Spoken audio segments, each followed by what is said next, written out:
What's up, guys? I had a conversation with a good friend of mine, rapidly becoming a really good friend of mine. We were talking about how she went to a bachelorette party last weekend, or a week ago, one or the other. And they were doing ecstasy. She didn't, but her friends were. I don't know if I've ever told you guys this, but I'm going to explain this to you. Out of all the drugs you can do, out of all the drugs, and I'm not talking about things like fentanyl or propofol or Dilaudid or things that will kill you if you have just a hair more than your body can tolerate. I'm not talking about those kind of drugs. I'm talking about things like heroin. I'm talking things about cocaine, ecstasy, things of that nature. Ecstasy is the worst drug you could possibly take, and it works on a spiritual level. Let me explain.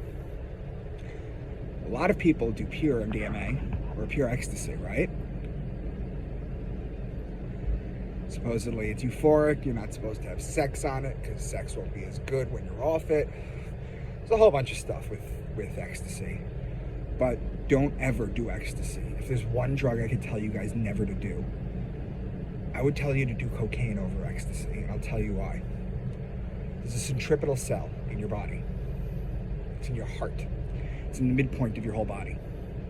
Once a month, it secretes an oil. This is the Christ. This is the anatomical version of the Bible. This sacred oil, again, Christos in Greek, means oil. The Christ, the sacred oil, makes its way to your spinal column, where it climbs the 33 bones, also known as Jacob's Ladder. 33 bones, that's why there's 33 degrees in masonry.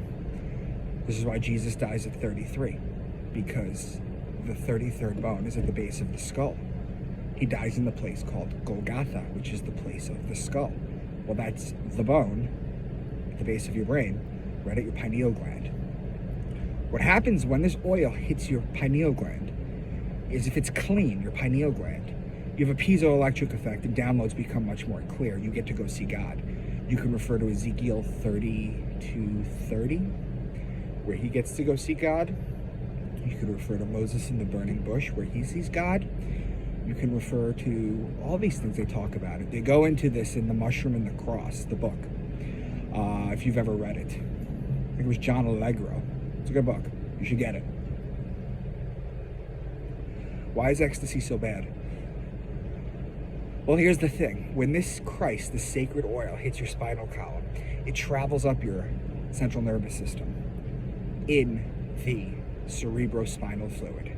Now, what ecstasy does is ecstasy not completely, but ecstasy drains and dries out your spinal fluid, and you don't get that back. So it's metaphysical, so it's metaphorical. So what happens is, you can't go see God. You can't have a piezoelectric experience because you don't end up having the spinal fluid to transmit this oil all the way to your pineal gland. Ecstasy is the worst drug that you can take. And people have such good times on it, but then the come down is awful. And then you spend the rest of your life lacking cerebrospinal fluid. People who do a lot of ecstasy, they have hard times when they do spinal taps, catching the amount. The other thing that you'll notice is that when you lack spinal fluid, for example, when they do spinal taps on people, usually they go to, I believe it's the C5 vertebrae, where they go and do the spinal tap. What happens is, they tell you to rest for about 24 hours, because what happens is, when they take some of your spinal fluid, you get really bad headaches and you lose some balance at times, sometimes. This is for people who abuse ecstasy. They'll go through the same thing. Spinal fluid is very important, people. Keep yours and don't do ecstasy.